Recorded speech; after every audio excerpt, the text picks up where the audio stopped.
A tale of werewolves, alphas, and fated destinies, written by Olivia Stone. The ballroom of the Crystal Palace was the most magnificent thing Seraphina Ashwood had ever seen in her 24 years of miserable existence, which made it all the more terrifying because she knew with absolute certainty that she didn't belong anywhere near something so beautiful, so perfect, so utterly beyond the reach of a broken Omega who couldn't even shift into the wolf form that was supposed to be her birthright. The walls were constructed entirely of enchanted ice that never melted, catching the late afternoon sunlight and refracting it into 1,000 dancing rainbows that played across the marble floors like living things, and the chandeliers hanging from the vaulted ceiling were made from actual glacial crystals that had been harvested from the sacred mountains and blessed by moon priestesses, their facets throwing patterns of light so intricate that Seraphina couldn't look at them for more than a few seconds without feeling dizzy and overwhelmed. There were at least 300 wolves packed into that space, all of them dressed in their finest formal wear, the females dripping with jewels, and the males wearing ceremonial armor or elaborate silk robes that probably cost more than everything Seraphina had owned in her entire life combined. And every single one of them belonged here in a way that she never would. Not in 1,000 lifetimes. Not even if the moon goddess herself descended from the heavens and declared Seraphina worthy, which was about as likely as the sun rising in the west and setting in the east. Seraphina stood in the staging area just off the main ballroom with 49 other female candidates who had been selected for the Luna selection. Though selected was probably too generous a word for what had happened to her, because she hadn't been chosen for her accomplishments, or her beauty, or her bloodline the way these other she-wolves had been, but rather she'd been enrolled by her aunt as a cruel joke, a final humiliation designed to remind Seraphina that no matter how many years passed or how hard she tried to make herself invisible, there would always be someone around to point out just how fundamentally inadequate she was in every possible way. Her hands were trembling so violently that she had to clasp them together and press them against her stomach, just to keep anyone from noticing, though the shaking had spread to her shoulders and her knees and even her jaw, which was clenched so tightly that her teeth ached from the pressure of trying to hold herself together when everything inside her was screaming to run, to flee, to get as far away from this place as her legs could carry her before something terrible happened, though she couldn't have said what that terrible thing might be, because her anxiety didn't work with specifics, only with the overwhelming certainty that disaster was inevitable and she was somehow going to be the cause of it. The gown they'd given her was simple white silk that fell in straight lines from her shoulders to her feet, without any of the elaborate beading or embroidery that decorated the dresses of the other candidates. And while part of her was grateful for the simplicity, because anything more ornate would have made her feel like an even bigger fraud, another part of her understood that the plain dress was just another way of marking her as lesser, as someone who didn't warrant the expense of decoration, because everyone already knew she had no chance of actually being chosen.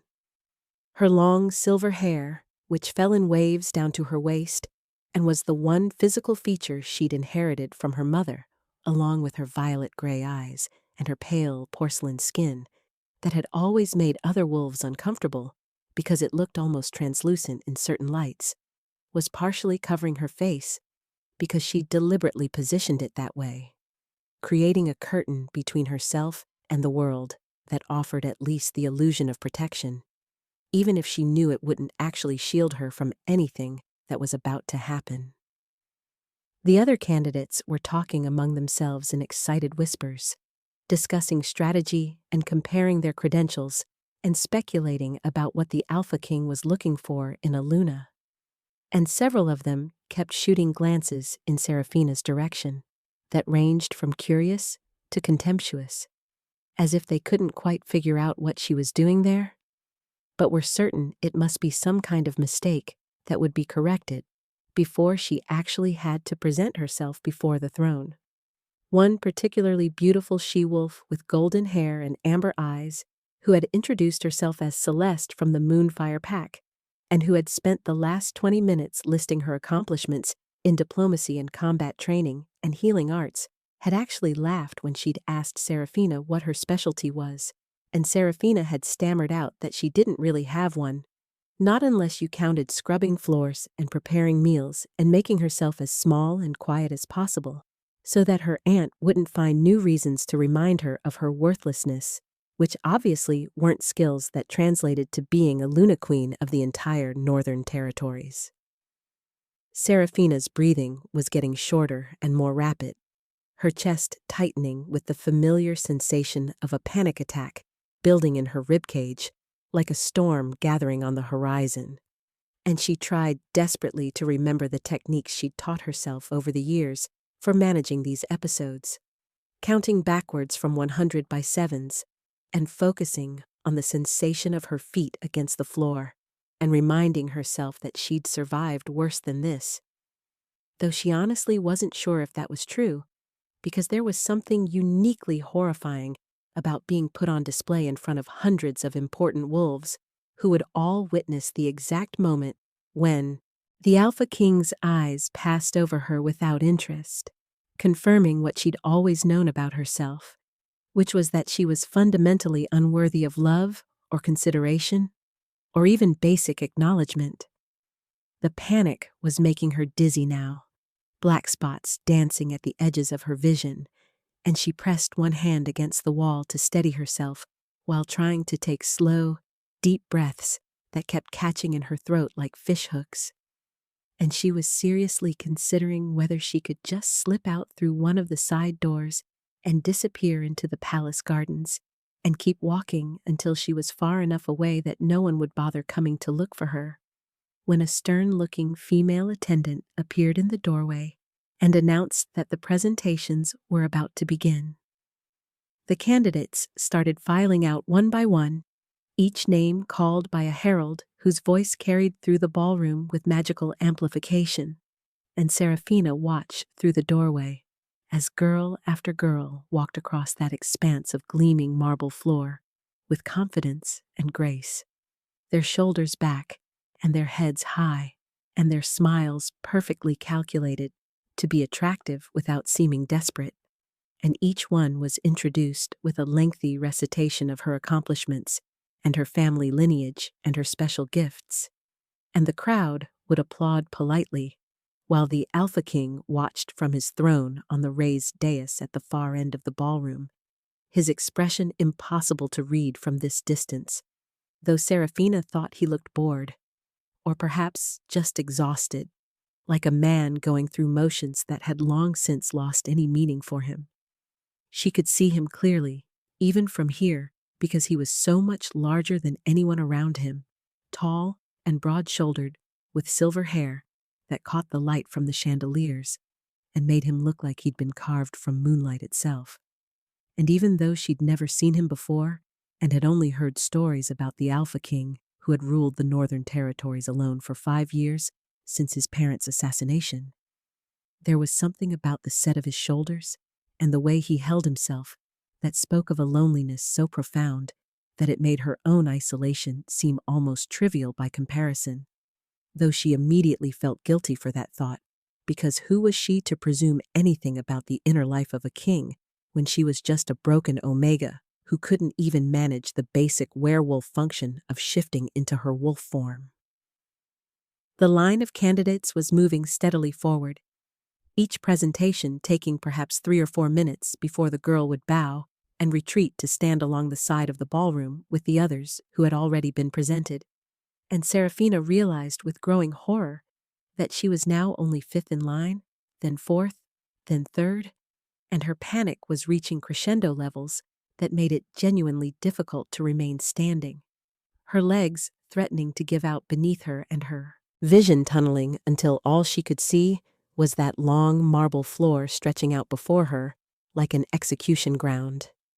The candidate directly in front of her was announced, a stunning brunette named Leanna from the Oakenheart Pack, who was apparently a master strategist and accomplished warrior, and had personally led 3 successful defensive campaigns against rogue incursions, and the crowd's applause for her was notably more enthusiastic than it had been for the previous candidates, and Seraphina watched with a kind of detached fascination as Lyanna executed a perfect curtsy before the throne, and the Alpha King actually leaned forward slightly, the first sign of interest he'd shown all afternoon, though after a brief conversation that Seraphina couldn't hear from her position in the doorway. He sat back again and waved Lyanna to join the other candidates, and Seraphina knew with sickening certainty that if someone as accomplished and beautiful as Lyanna couldn't hold the Alpha King's attention, then there was absolutely no hope for a silver-haired disaster who was currently fighting the urge to vomit on the priceless marble floors. The herald's voice rang out across the ballroom, formal and dispassionate, and utterly devoid of the enthusiasm he'd shown when announcing the previous candidates, and Seraphina heard her name as if from a great distance, the syllables distorted and strange. Seraphina Ashwood of the Shadowbrook Pack. With no titles following it, no accomplishments listed, no special gifts or notable bloodlines mentioned, just her name hanging in the air like an apology for wasting everyone's time. She couldn't move, her feet seemingly fused to the floor, her body absolutely refusing to cooperate with what her mind was telling it to do, which was to walk out there and get this nightmare over with so she could go back to her tiny servant's room in her aunt's house and never leave it again. But her legs weren't receiving the message, or perhaps they were simply too smart to subject themselves to the humiliation that was waiting for her beyond that doorway.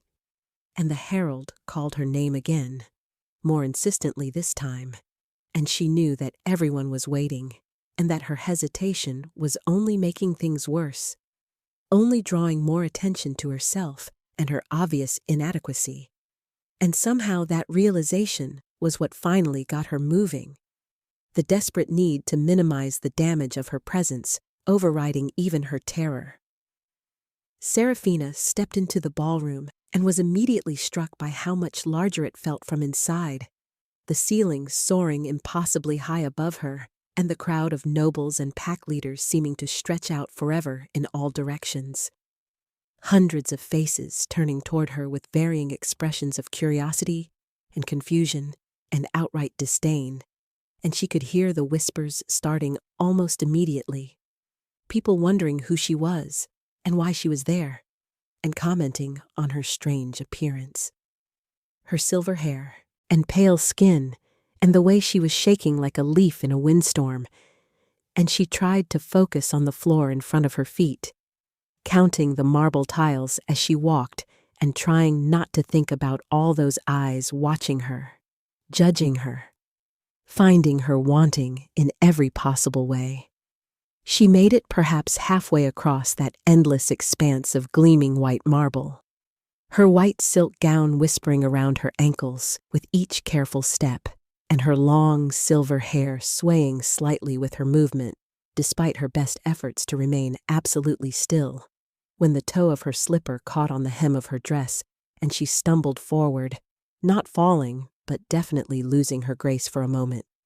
And the sound that went through the crowd was like a wave crashing against rocks, a collective intake of breath, followed by scattered laughter that cut through her like knives made of ice and shame.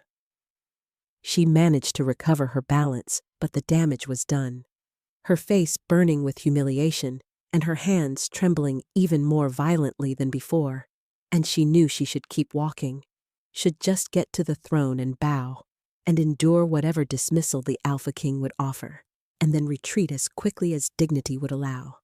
But the laughter was still echoing in her ears and combining with the whispers and the weight of all those staring eyes. And suddenly, she couldn't remember why she was here or what she was supposed to do next.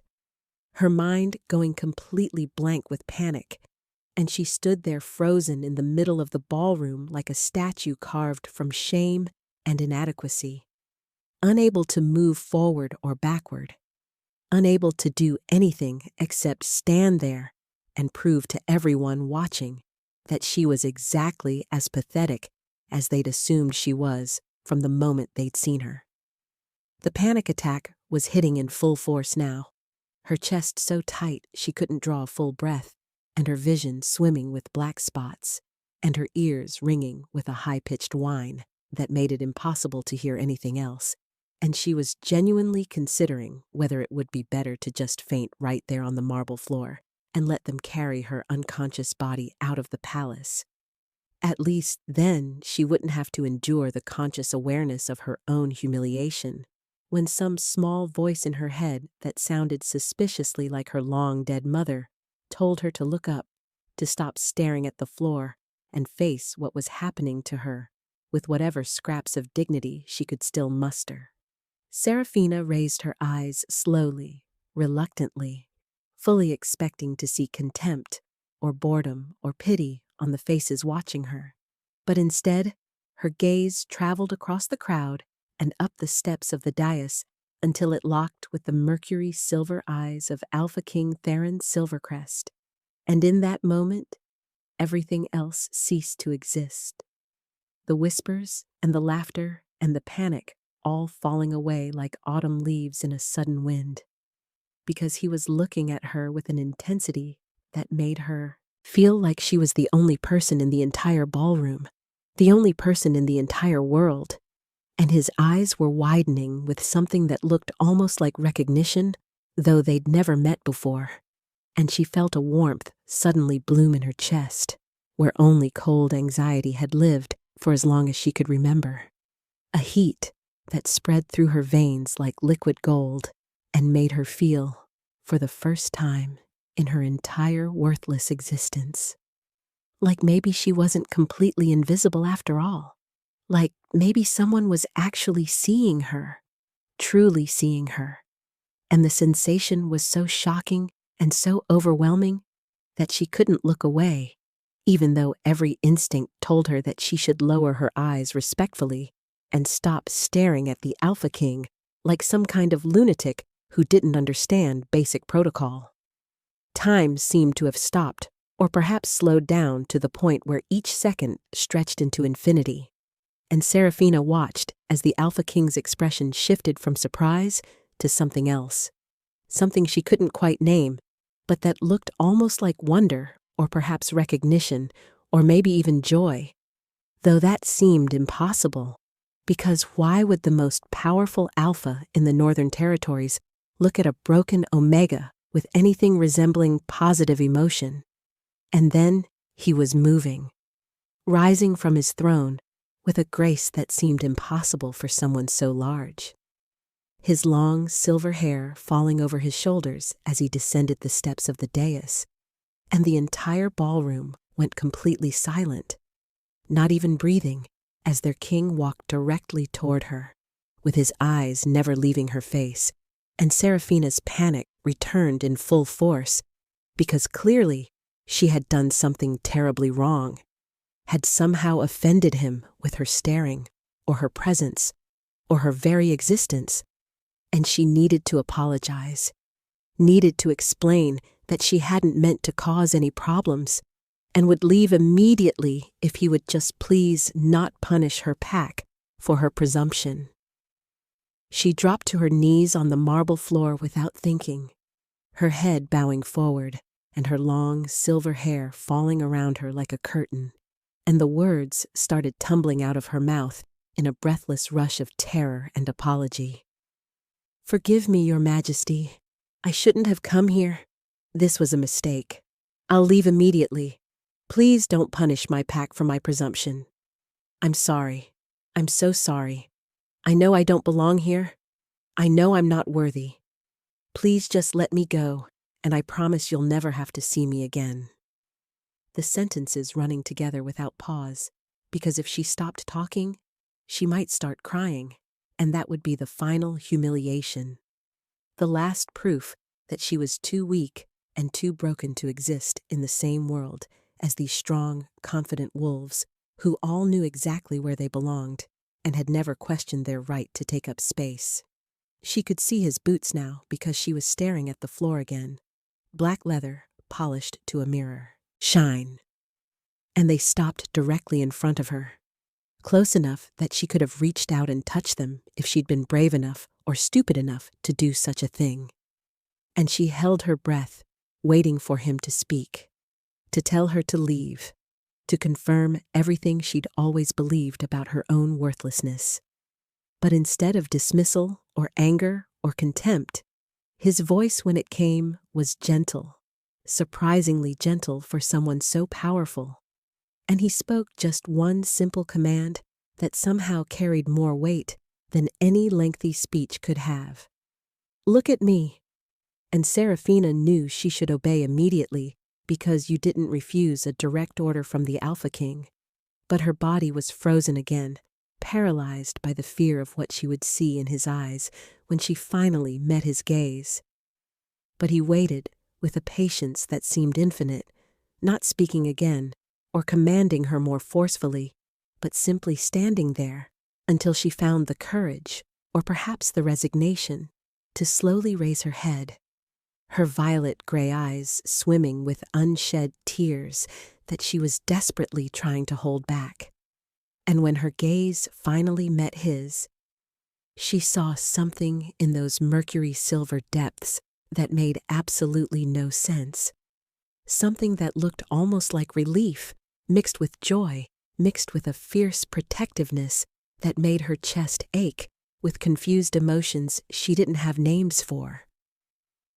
The Alpha King extended his hand toward her, his palm up in a gesture of offering rather than command, and his next words rang out across the silent ballroom with absolute authority and utter certainty, reaching every corner of that vast space and probably echoing beyond it into the palace corridors and the city streets beyond.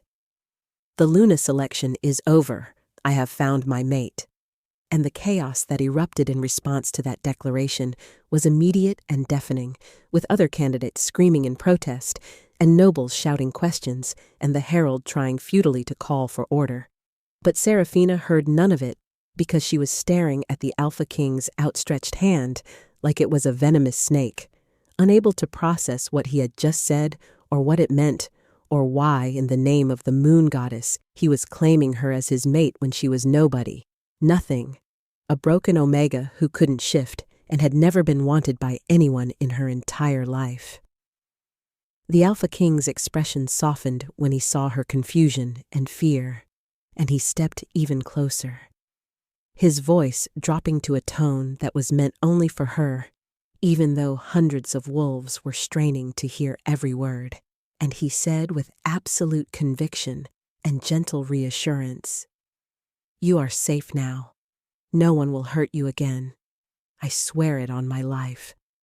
And something in his voice, some quality of truth that resonated in her bones, made Serafina reach out with a trembling hand that looked impossibly small and pale against his larger, stronger one.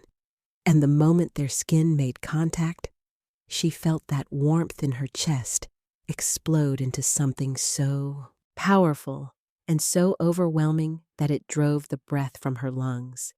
And she knew with sudden absolute certainty that nothing in her life would ever be the same again. Though whether that was a promise or a threat, she honestly couldn't have said. The private chambers of Alpha King Theron Silvercrest were nothing like what Serafina had expected, which was perhaps foolish of her because she'd spent her entire life learning that her expectations were almost always wrong, shaped as they were by years of living in cramped servants' quarters and sleeping on thin mattresses that did nothing to cushion the hard wooden floor beneath them. But even accounting for her complete lack of experience with luxury or comfort, she found herself stunned by the sheer warmth and intimacy of the space he'd brought her to after the chaos in the ballroom had finally been contained enough for them to escape. The room was large, but not cavernously so, with walls lined in dark wood that had been polished until it gleamed in the firelight. And there were floor-to-ceiling windows that looked out over snow-covered mountains that seemed to glow silver in the fading twilight. And the furniture was all deep burgundy leather and soft fabrics in shades of cream and gold, and there were books everywhere, hundreds of them, lining shelves that covered every available wall space and stacked on tables, and even piled on the floor near what was clearly his favorite reading chair. And somehow, the mess of it, the lived-in quality of the space, made it feel less like a king's chambers and more like a sanctuary where someone might actually be able to breathe without feeling the weight of constant judgment pressing down on their shoulders. Serafina stood just inside the doorway where Theron had gently guided her after wrapping his formal cloak around her trembling shoulders in what she suspected was meant to be a comforting gesture, but which had actually only intensified her panic because she didn't understand what was happening or why the Alpha King would claim her as his mate in front of hundreds of witnesses when he didn't know anything about her except that she was fundamentally broken and completely inadequate in every way that mattered. Her mind was racing through possibilities and explanations and trying desperately to make sense of something that made absolutely no sense at all. And the most logical conclusion she could reach was that this was all some kind of elaborate mistake, or perhaps a temporary madness brought on by the stress of the selection ceremony. And at any moment, he would realize his error and send her away with apologies, or perhaps without them, because kings didn't really need to apologize to Omegas who had no pack and no status and no value beyond whatever labor they could provide. She was still shaking, her entire body vibrating with a combination of residual panic and confusion and the strange warmth that had flooded through her when their hands touched. A sensation that was still there in her chest, like a banked fire that might flare into something dangerous if she didn't find a way to extinguish it soon, and she kept her eyes fixed on the ornate carpet beneath her feet, because looking at him directly felt too dangerous, too overwhelming, like staring into the sun and risking permanent blindness. Theron had moved to the sideboard near the windows and was doing something that Serafina's anxiety-fogged brain couldn't quite process. His large hands moving with surprising delicacy as he prepared what she eventually realized was tea. The Alpha King of the Northern Territories making tea with his own hands like he was a servant, or perhaps just a person, rather than the most powerful wolf in existence, and the cognitive dissonance of watching him perform such a mundane domestic task. While wearing his formal ceremonial robes that were still embroidered with silver thread that probably cost more than most wolves earned in a lifetime, was so profound that Serafina felt her already tenuous grip on reality starting to slip even further. He brought the cup to her with movements so careful and controlled that she realized he was deliberately trying not to startle her, approaching her the way one might approach a wounded animal that was likely to bolt at any sudden movement. And he held out the delicate porcelain cup with both hands like he was offering her something precious rather than just hot water steeped with herbs. And his voice when he spoke was so gentle that it made her throat tighten with emotions she absolutely could not afford to feel right now. "Please, drink this. It will help with the shock.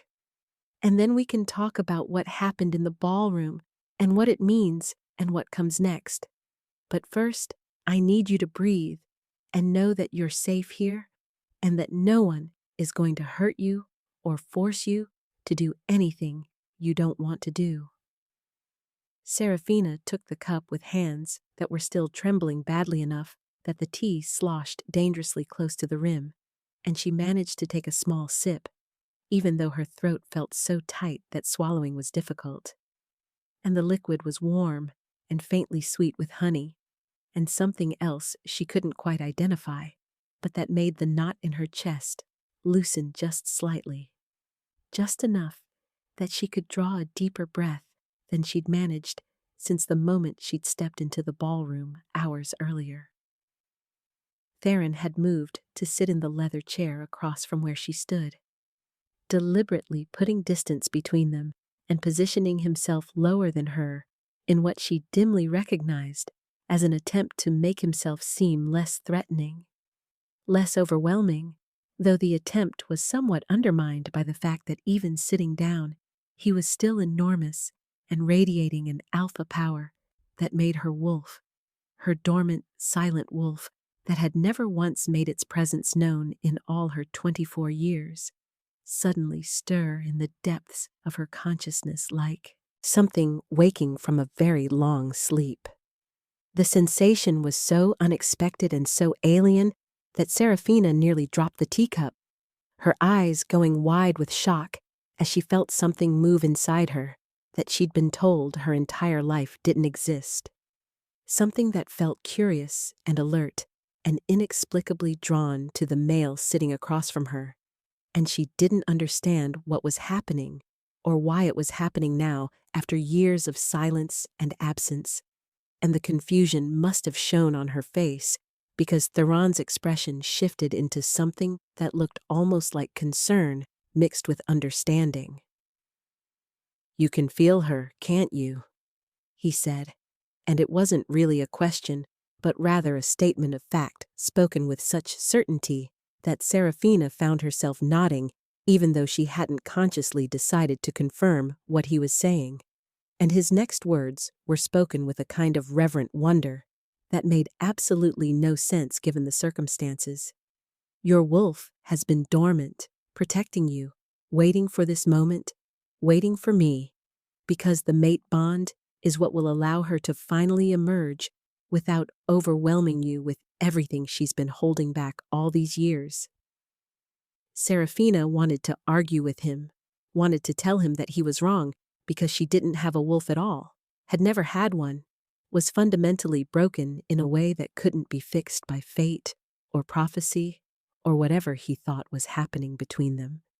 But before she could form the words, her aunt's voice echoed through her memory with crystalline clarity, that morning's conversation replaying in her mind with cruel precision.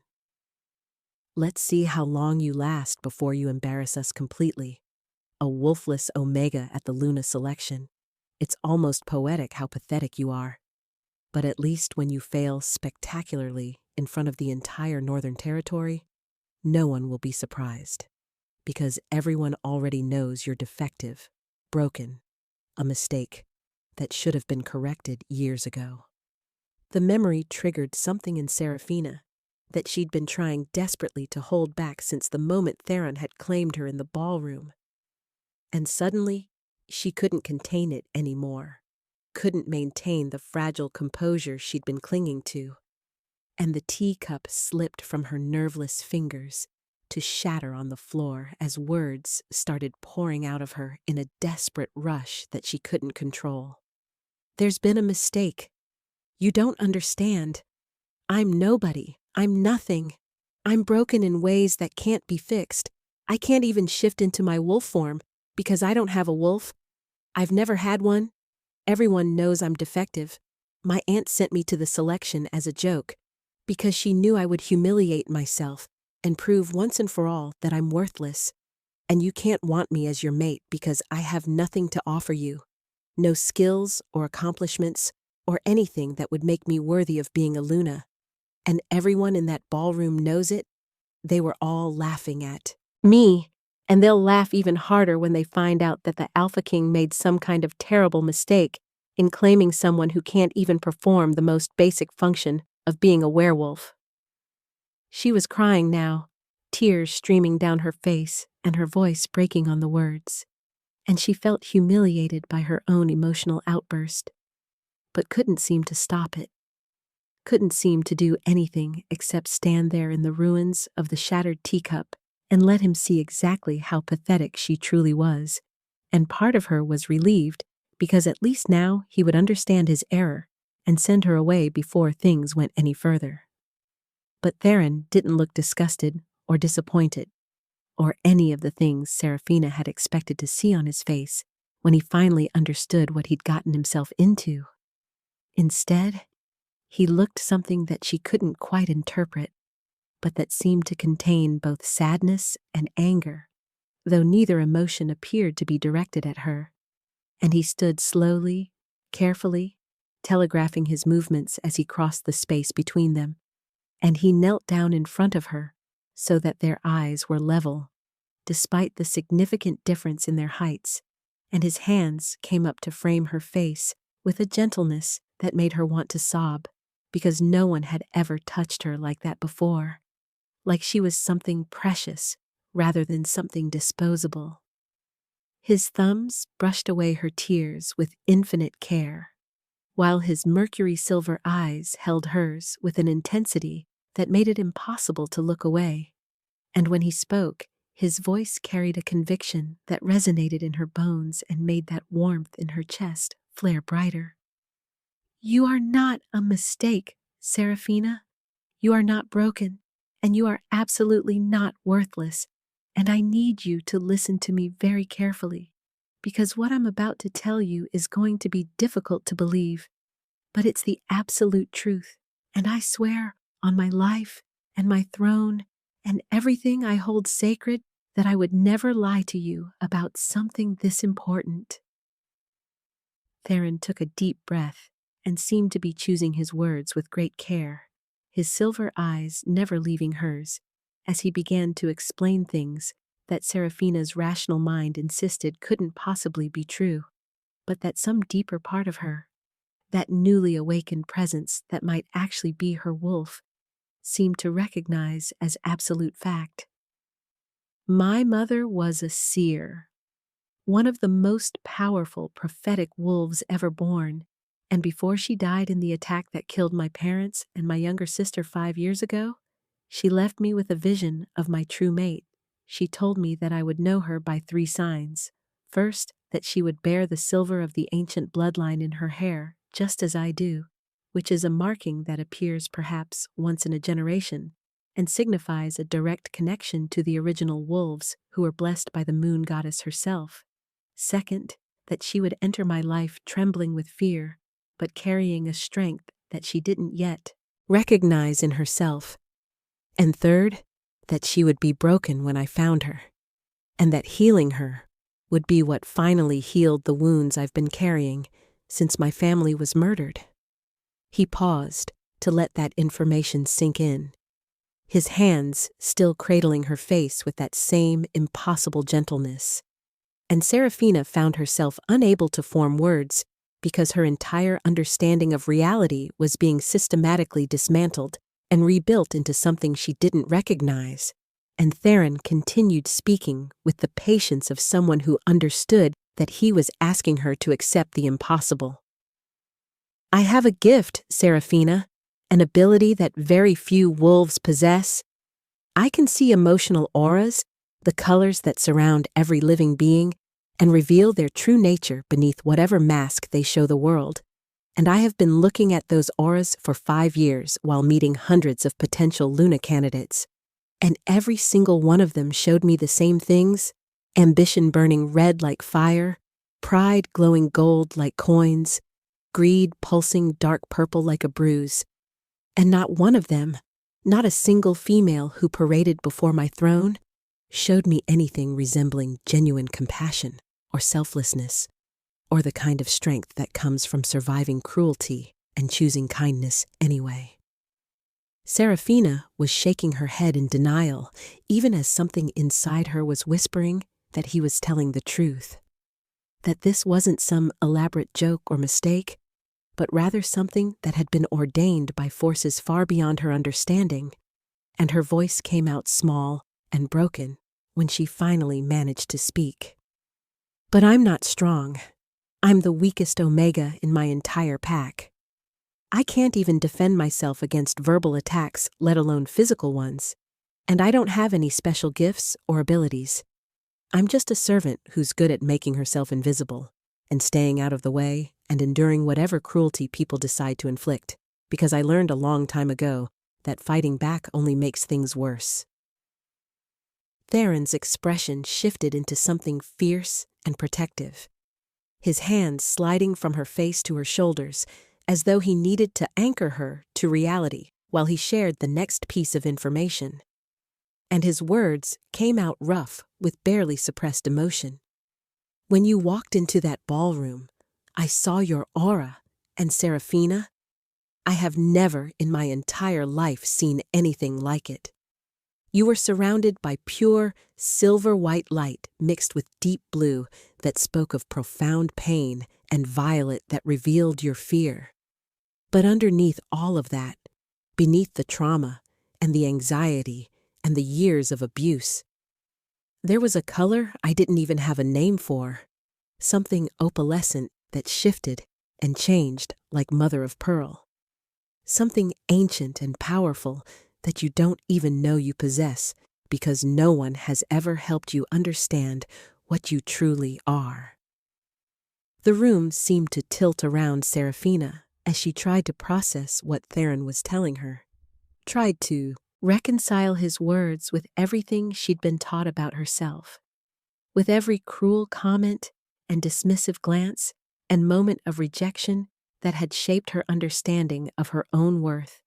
And she wanted desperately to believe him, but belief felt dangerous, felt like setting herself up for an even more devastating fall when the truth inevitably revealed itself and proved that she was exactly as worthless as she'd always suspected.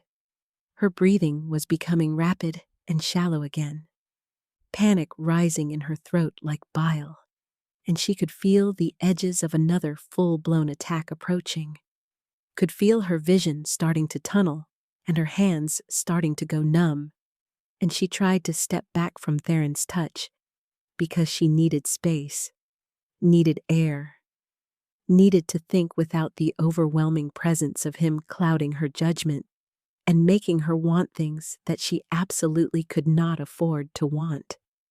But Theron seemed to understand what was happening, because instead of pursuing her, or crowding her, or doing any of the things that would have made her panic worse, he simply stood and moved back to his chair, giving her the distance she needed while keeping his voice calm and steady and grounding. Breathe with me, Seraphina. In for 4 counts. Hold for 4 counts. Out for 4 counts. That's it. You're doing so well. Just focus on your breathing and let everything else fade into the background for now. They sat like that for what might have been minutes or hours. Seraphina couldn't tell because time had lost all meaning, with Theron guiding her through breathing exercises until the panic gradually receded to manageable levels, and she could think clearly enough to form coherent thoughts again. And when she finally felt stable enough to speak, she asked the question that had been burning in her mind since the moment he'd claimed her. Why me? Even if everything you're saying is true about prophecies and auras and ancient bloodlines, why would you want me when there were dozens of other females in that ballroom who were stronger and more accomplished and more beautiful and actually capable of being the kind of Luna that a kingdom needs? Theron's answer came without hesitation, his mercury silver eyes holding hers with an intensity that made her breath catch for entirely different reasons than panic. Because when I looked at you, when I saw past the fear and the pain to the person you are underneath all the trauma, I saw someone who has spent her entire life absorbing cruelty and responding with kindness. Someone who has been broken repeatedly, but who somehow keeps putting herself back together. Someone who doesn't even recognize her own strength because she's been told so many times that she's weak, and that, Seraphina, that is exactly the kind of strength that our kingdom needs. Not the strength that comes from winning battles or accumulating power, but the strength that comes from surviving the unsurvivable and choosing to remain gentle in a world that has shown you nothing but harshness. His words were breaking something open inside Seraphina's chest, some carefully constructed wall that she'd built around her heart to protect it from the constant assault of rejection and dismissal. And she found herself wanting to believe him with an intensity that terrified her, because wanting things, hoping for things, had only ever led to disappointment and pain, and she couldn't survive another devastating blow to the fragile sense of self she'd managed to construct from the ruins of her childhood. She opened her mouth to tell him that he was wrong. that he was seeing things in her that didn't actually exist, that he would be disappointed when he finally understood that she was exactly as broken and useless as everyone had always told her she was. But before she could form the words, something happened that changed everything, that shifted the entire trajectory of what she'd believed about herself and her place in the world, and what she was capable of becoming. Theron, in trying to make a point about her hidden strength, mentioned his sister, mentioned the guilt he carried over, failing to protect her during the attack that killed his family, mentioned the nightmares that still haunted him 5 years later, and as he spoke, Serafina felt something surge through her that she didn't understand. A pulling sensation in her chest, like invisible threads connecting her to him. And before she could stop herself or think about what she was doing, she reached out and placed her hand over his, where it rested on the arm of his chair. The moment their skin made contact, Serafina was hit with a wave of emotion so powerful and so overwhelming that it drove the breath from her lungs and made her gasp with the intensity of it. And suddenly, she could feel everything that Theron was feeling, the grief that he carried like a physical weight on his shoulders, the guilt that ate at him in the quiet hours before dawn, the loneliness of ruling a kingdom while surrounded by people who wanted something from him but never really saw him as a person rather than a position. And the pain was so acute and so profound that tears started streaming down Serafina's face without her permission. But mixed with her tears was something else, something that she didn't have words for, but that felt like a warm light building in her chest and flowing down her arm and through her hand into Theron. The silver-haired Alpha King's eyes went wide with shock as he felt something shift inside him.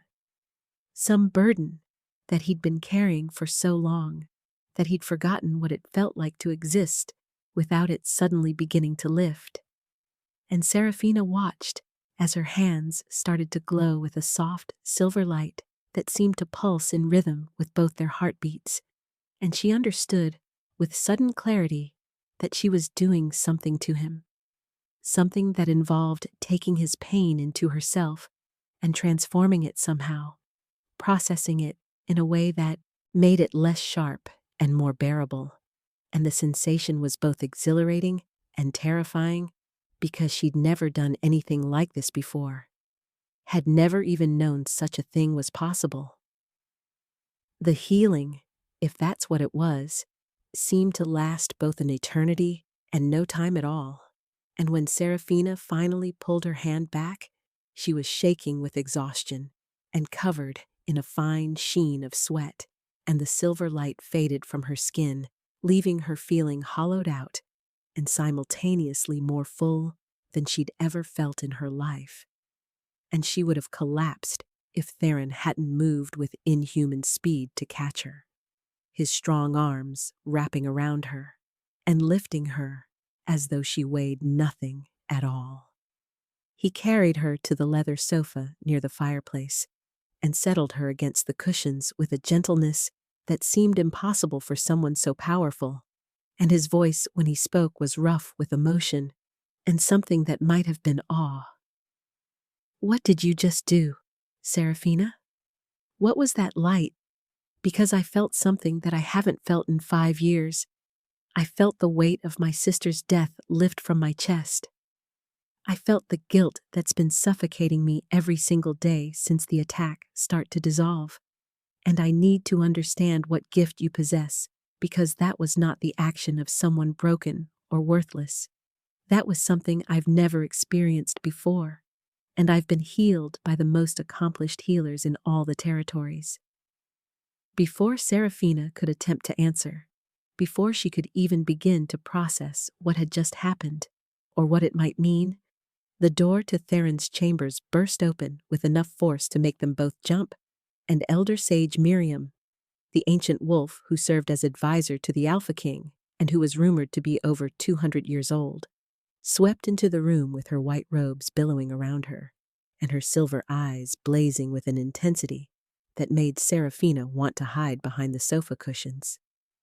The old woman's gaze went immediately to Seraphina's hands, which were still faintly trembling from the effort of whatever she'd just done, and then to Theron's face, which apparently showed evidence of the healing that had taken place, and Miriam's expression shifted through shock and recognition, and finally settled on something that looked almost like reverence as she whispered words that would change everything.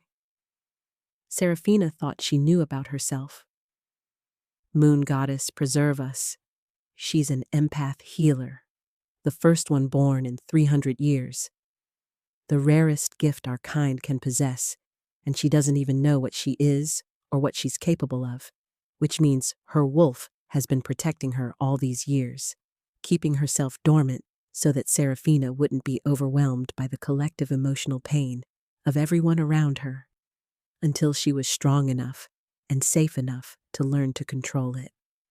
The old woman moved closer, her ancient eyes studying Seraphina with an intensity that made her want to squirm, and Miriam's next words were spoken with absolute certainty and carried a weight of prophecy that made the air in the room feel thick and charged with power. Child, you are not broken. You have never been broken. You are carrying one of the most powerful gifts the Moon Goddess can bestow. And the reason you couldn't shift, the reason your wolf stayed silent all these years, was because she was protecting you from a gift that would have destroyed you if it had manifested before you found your true mate who could anchor you and teach you to control it. And now that you found him, now that the mate bond is beginning to form, everything is about to change in ways that you cannot possibly imagine. And I need you to understand something very important before we go any further. Miriam paused, her silver eyes boring into Seraphina's with an urgency that made her heart start to race again. And the old woman's final words before the chapter ended were delivered with the gravity of a death sentence or perhaps a revelation that would reshape everything. Your gift doesn't just heal emotional wounds, child. It makes you feel the pain of others as though it were your own, which means that for your entire life, you've been absorbing the suffering of everyone around you without understanding what was happening, and that abuse you suffered, that cruelty from your aunt and your pack. You didn't just experience it, you experienced their pain too, their bitterness and their self-hatred and their rage, and it nearly destroyed you. And if you're going to survive what comes next, if you're going to learn to control this gift and become the Luna Queen that this kingdom desperately needs, we need to teach you how to protect yourself before your compassion consumes you entirely. Because there are wolves in this kingdom and beyond it who will try to use your gift for their own purposes, who will hurt others knowing that you'll absorb their pain, and we need to prepare you for that reality before it's too late. The journey back to Shadowbrook Pact territory took 3 days by carriage, and Seraphina spent most of that time in a state of suspended disbelief, unable to fully process the transformation that had occurred in her life over the past week, from rejected servant to acknowledged mate of the Alpha King. From someone who believed herself fundamentally broken to someone who possessed a gift so rare and so powerful that Elder Sage Miriam had spent hours teaching her the basics of shielding and control, showing her how to build mental barriers that would protect her from being overwhelmed by the emotions of everyone around her. Theron had insisted on accompanying her for this confrontation with her aunt, had refused to let her face Lady Cordelia alone, despite Seraphina's protests that she didn't need protection. And the truth was that having him beside her in the carriage, his large, warm presence, a constant reminder that she wasn't alone anymore, made the prospect of returning to the place that had caused her so much pain feel less terrifying and more like an opportunity for closure, for reclaiming some small piece of the power that had been systematically stripped from her over 16 years of calculated cruelty.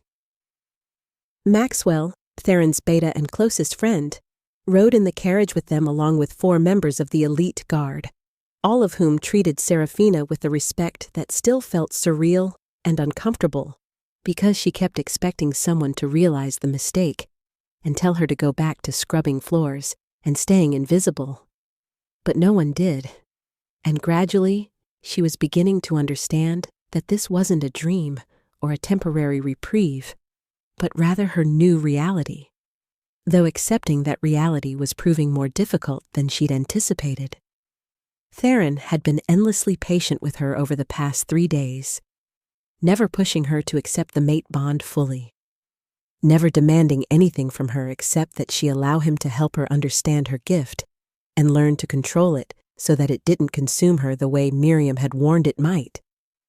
And he'd shared stories about his own childhood, about his parents and his sister, about the weight of responsibility that had fallen on his shoulders when he was barely 23 years old and drowning in grief. And Serafina had listened and absorbed and slowly begun to realize that this powerful Alpha King was also just a man who had been profoundly lonely and searching for connection, for someone who could see past the crown and the throne to the person underneath. She'd used her gift on him twice more since that first accidental healing. Once when he'd woken from a nightmare about his sister's death, and once when the stress of preparing for this confrontation had made his emotional shields crack enough that she could feel his anxiety bleeding through, and each time she'd taken his pain into herself and transformed it, she'd felt the mate bond between them growing stronger, warming from a faint glow to something more substantial, something that felt like it was weaving their souls together strand by strand, and the sensation was both wonderful and terrifying because she'd spent so long protecting herself from attachment that allowing herself to need someone felt like the most dangerous thing she'd ever done. The carriage rolled to a stop in front of the Ashwood estate, a modest manor house that had always seemed imposing to Serafina when she'd lived there as a servant, but which now looked small and shabby compared to the Crystal Palace, its paint peeling and its gardens overgrown in ways that spoke of declining fortune and diminishing status. And Serafina felt her anxiety spike as Maxwell opened the carriage door and Theron stepped out first, extending his hand to help her down with that same careful gentleness he'd shown her since the moment they'd met.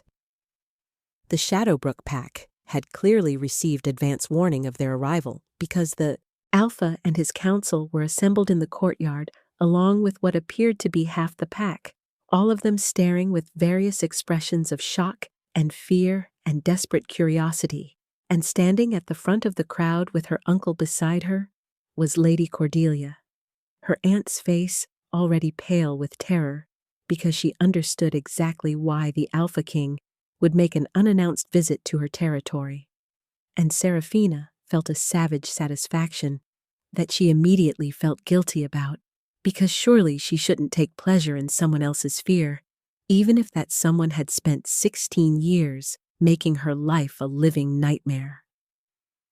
Theron's hand was warm and solid in hers as they walked forward, and she could feel his strength flowing through their connection, bolstering her courage and reminding her that she wasn't the powerless servant girl anymore, that she had the right to speak her truth and demand acknowledgement for the harm that had been done to her.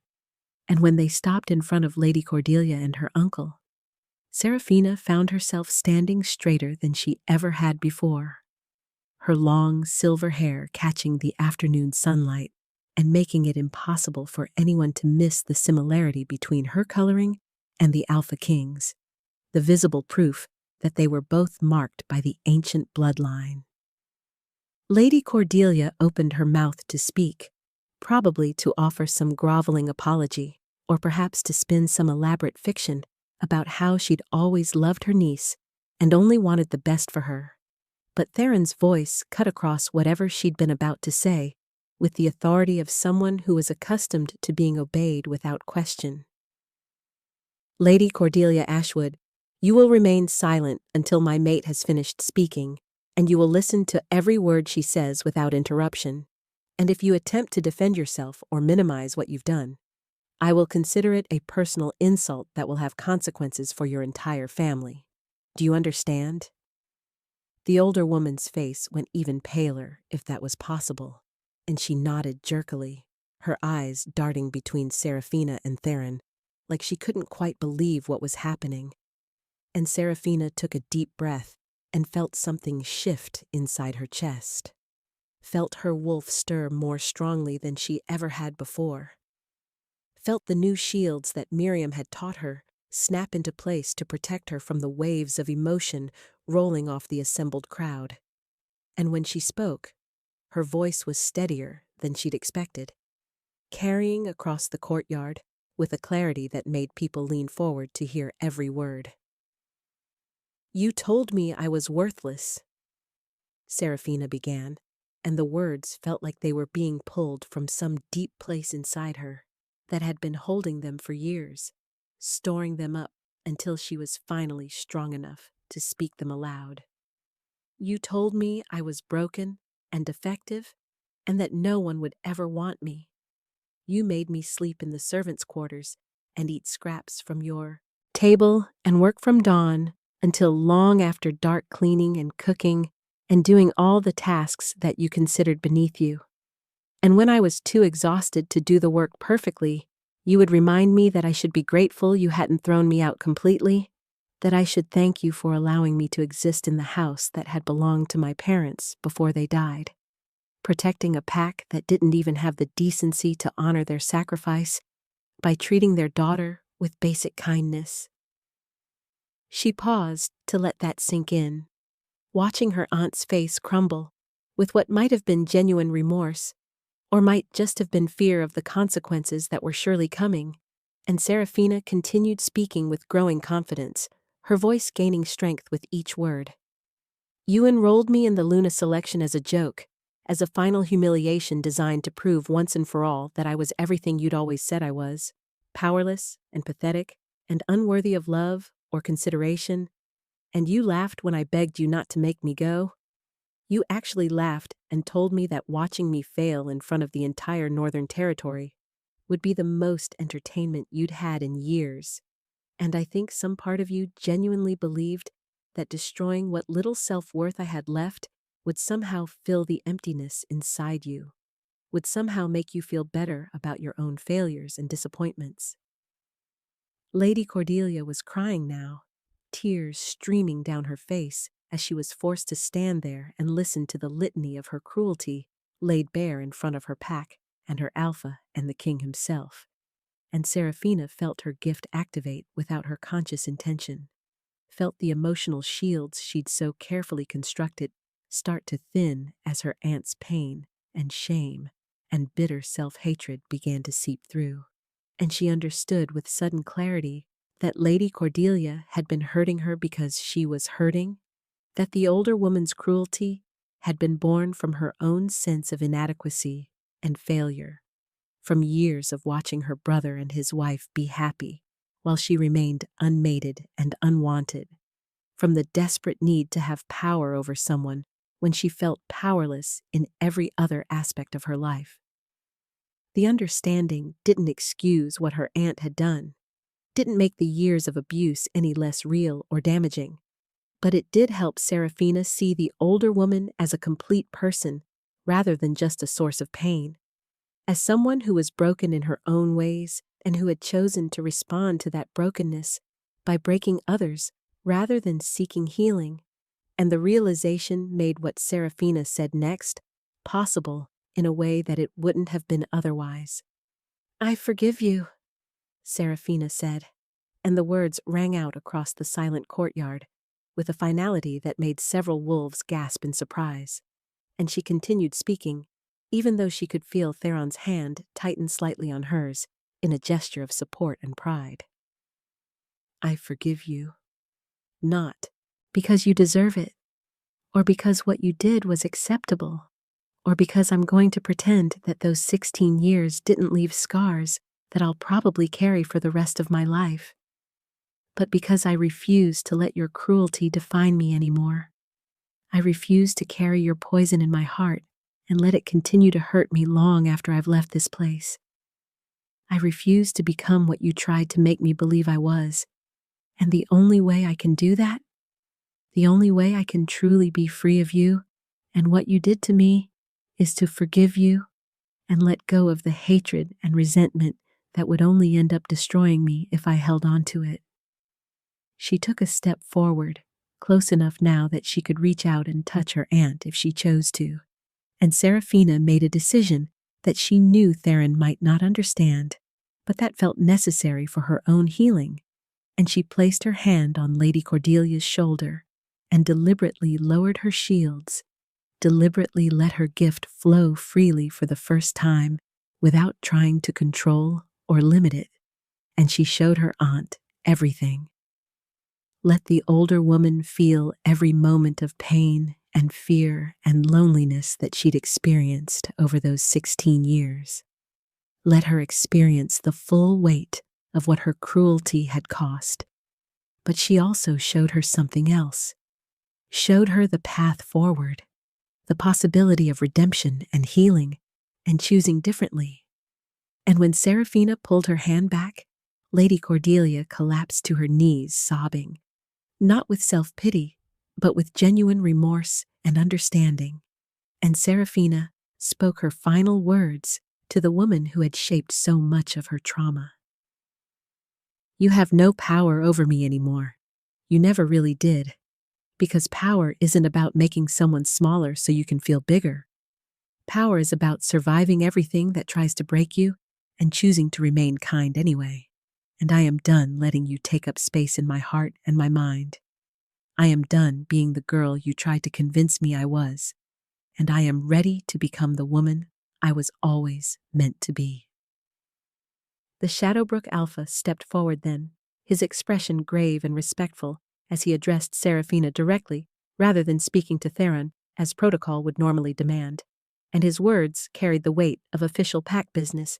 Luna Queen Seraphina, on behalf of the Shadowbrook Pack, I offer our deepest apologies for the treatment you received while under our protection. We failed you and your parents' memory in the most fundamental way possible, and while we cannot undo the harm that was done, we want you to know that Lady Cordelia will face consequences for her actions and that your parents' sacrifice will be properly honored with a memorial that should have been erected years ago.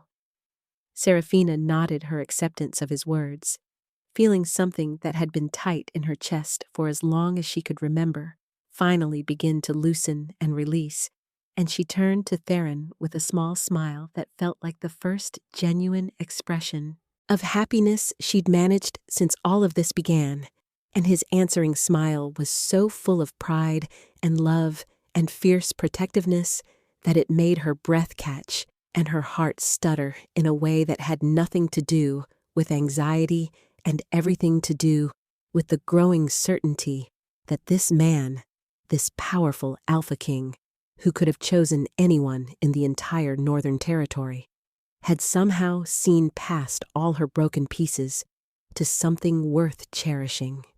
They left Shadowbrook Pack territory an hour later after Seraphina had visited her parents' graves and collected the few items that held genuine sentimental value. Her mother's journal and her father's knife, and the small wooden box that contained the only photographs she had of them. And as the carriage rolled away from the place that had been her prison for so long, Seraphina felt like she was finally able to breathe fully for the first time in her adult life. Like some enormous weight had been lifted from her shoulders, and she was discovering what it felt like to exist without constantly bracing for the next blow. Theron had been quiet since they'd left, giving her space to process everything that had happened. But now he shifted closer on the carriage seat and spoke with a gentleness that made her want to cry for entirely different reasons than the tears she'd shed so many times before. You were magnificent back there. The way you spoke your truth without cruelty. The way you forgave without forgetting. The way you used your gift to show her the consequences of her actions while also offering her a path toward redemption. That took a strength and a grace that most wolves twice your age haven't developed. And I hope you understand now that everything I told you was true. You are not broken. You have never been broken. You are exactly what you were always meant to be. The bonding ceremony was held 3 days after their return to the Crystal Palace, under a full moon that seemed to hang impossibly large and bright in the winter sky, turning everything silver and making the enchanted ice of the palace glow with an otherworldly light that seemed to pulse in rhythm with Seraphina's heartbeat as she walked through the sacred grove, where generations of Alpha Kings had claimed their mates before the Moon Goddess and their assembled packs. She wore a gown of silver silk that had been made specifically for her, simple and elegant in a way that suited her far better than anything elaborate would have. And her long silver hair had been left loose to flow down her back in waves that caught the moonlight and seemed to shimmer with their own internal luminescence. And she carried a bouquet of winter roses that Theron had somehow found despite the season, white blooms touched with silver that matched her hair and his perfectly. The grove was filled with wolves from every pack in the Northern Territory, all of them gathered to witness their king finally claim a mate after 5 years of searching, and Seraphina could feel their collective emotions pressing against her shields. Curiosity and excitement, and some lingering doubt from those who still questioned whether a former servant with no apparent accomplishments could really be worthy of being their Luna Queen.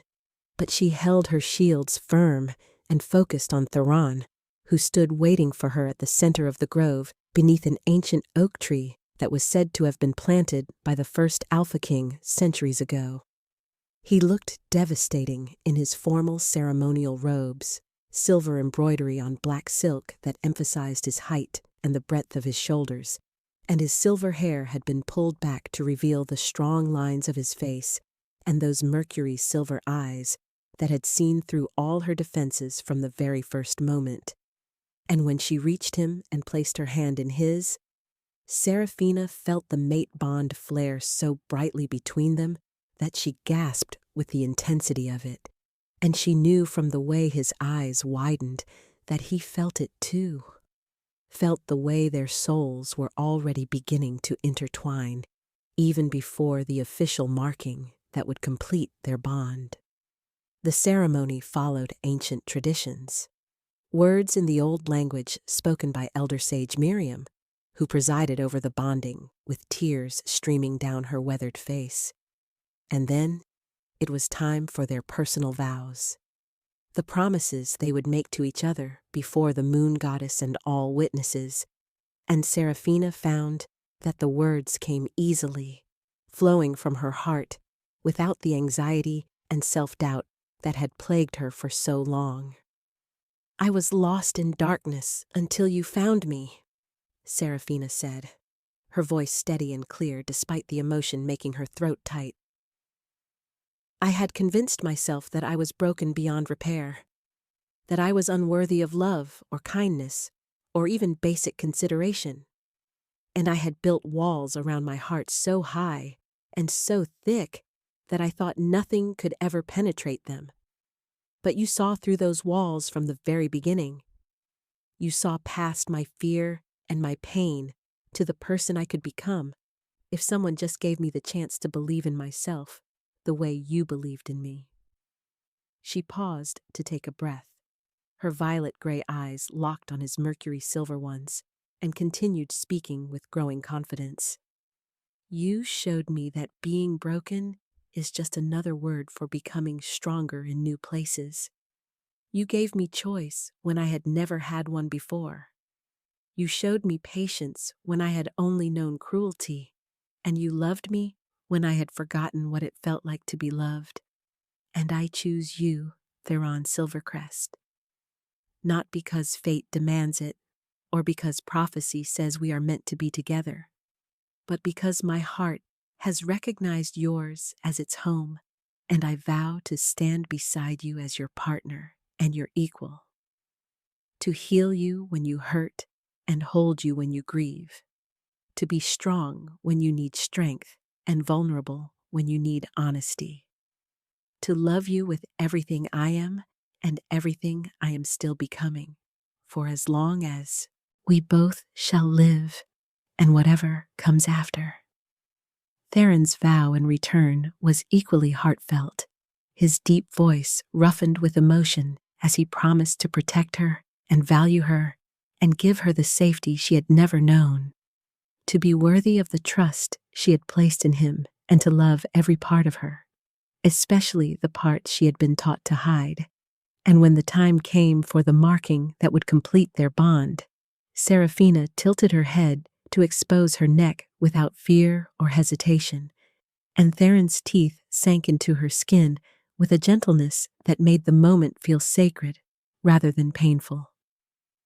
The mate bond snapped into place with such force that Seraphina actually cried out, not in pain, but an overwhelming sensation as she felt Theron's soul intertwine with hers completely, felt his emotions become hers and hers become his, until she couldn't tell where she ended and he began. And mixed with that soul-deep connection was something else. Something that had been dormant for 24 years, suddenly surging forward with irresistible force as her wolf finally emerged from the protective silence she had maintained for so long. Seraphina's eyes began to glow with silver light as her body prepared to shift for the first time in her life, and Theron stepped back to give her space while keeping his hand extended toward her in a gesture of support and encouragement. And the transformation, when it came, was both painful and exhilarating. Bones reshaping, and muscles reforming, and senses sharpening, until suddenly Seraphina was standing on 4 legs instead of 2, looking at the world through wolf eyes that saw colors she had never perceived before, and scents she had never distinguished, and sounds she had never heard. Her wolf was smaller than most, delicate and graceful with fur that was pure silver and seemed to glow in the moonlight, and her eyes remained that distinctive violet gray that marked her as unique even among the rare silver wolves. And when Theron shifted into his own massive silver wolf form and approached her, Seraphina's wolf responded with joy rather than fear, circling him and touching her nose to his in a gesture of affection and trust that made the assembled pack howl their approval. They ran together through the forest surrounding the palace, 2 silver wolves under the full moon, and Seraphina experienced a freedom and a joy that she had never imagined possible. Her wolf communicating with her in ways that went beyond words, sharing memories of all the years she had been silent, explaining that she had never left, but had been waiting patiently for the moment when Seraphina would be safe enough and strong enough to handle the gift they shared. And Seraphina understood with crystalline clarity that she had never been broken at all, that everything she had experienced had been preparing her for this moment, for this role, for the ability to be a Luna Queen who could heal not just individual wolves, but entire packs through her compassion and her gift, and her refusal to respond to cruelty with more cruelty. 6 months later, Seraphina stood in the great hall of the Crystal Palace, surrounded by young Omegas who had come from across the Northern Territory seeking her guidance, wolves who had been rejected or abused or made to feel worthless because they didn't fit the narrow definitions of strength that their packs had imposed on them. And she looked at their faces and saw her own past reflected back at her, the fear and the shame and the desperate hope that maybe things could be different. She told them her story without embellishment or false modesty, told them about walking into the Luna selection shaking with terror and convinced of her own worthlessness, told them about discovering gifts she never knew she possessed, and learning that brokenness was just another word for a soul that had survived what should have destroyed it. And she watched their expressions shift from despair to tentative hope as they began to understand that their differences were not weaknesses, but strengths waiting to be recognized and valued. "I walked into that ballroom convinced I was nobody," Seraphina told them, taking the hands of a young Omega who reminded her painfully of her younger self. "And I left as a queen, not because of what the Alpha King gave me, or because of some external validation, but because he helped me see what had always been there, the strength that comes from surviving cruelty and choosing kindness anyway, the power that comes from healing others even when you yourself are wounded, the courage that comes from continuing to hope even when hope seems foolish and dangerous." She paused and looked around at all of them, these broken, beautiful wolves who deserved so much better than what they had been given. And she spoke her final words with absolute conviction. "You are not your trauma. You are not what people told you to be. You are not the limitations that were placed on you by those who couldn't see your value. You are what you choose to become from this moment forward, and I promise you that if you choose to keep walking through the storm, if you choose to keep believing that you deserve love and safety and belonging, then eventually you will find your pack, you will find your purpose, and you will understand that everything you survived was preparing you for something greater than you ever imagined possible." Theron found her later in their private chambers, standing by the windows and looking out over the snow-covered mountains that had become her home, and he wrapped his arms around her from behind and rested his chin on top of her silver hair, and they stood like that for a long time in comfortable silence. Two souls that had been broken and lonely, finding healing and wholeness in each other. And Seraphina thought about the girl who had entered the Luna selection, shaking with fear and self-doubt, and she realized that girl was still inside her, still part of her story, but she wasn't defined by that fear anymore, wasn't limited by that doubt, because she had learned the most important lesson of all, which was that true strength isn't about never being broken, but about what you choose to do with the broken pieces.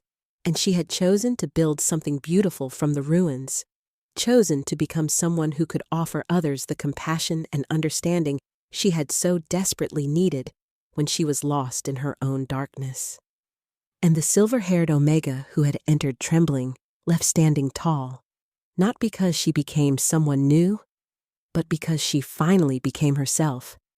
And in doing so, she taught an entire kingdom that the most powerful wolves are not the ones who never fall, but the ones who rise again and again, choosing love over bitterness, choosing healing over hatred, choosing hope over despair, no matter how many times the world tries to convince them that breaking is easier than becoming whole. If you enjoyed Seraphina and Theron's story of healing, redemption, and fated love, I would love to hear your thoughts in the comments below. What moment resonated most with you? Did the Luna selection scene give you chills? What would you like to see in future Alpha King stories? Please subscribe to the channel so you never miss the next werewolf romance tale featuring powerful alphas, special omegas, rejected mates, and unexpected destinies.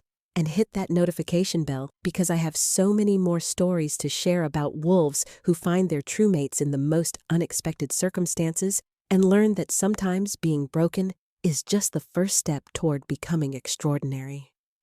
Thank you for reading. Your support means everything and helps me create more content like this. And I'll see you in the next story, where we'll explore another corner of the werewolf world and discover new characters whose journeys will remind us all that love can find us even in our darkest moments, that healing is always possible, and that the moon goddess never makes mistakes even when her plans seem impossible to understand.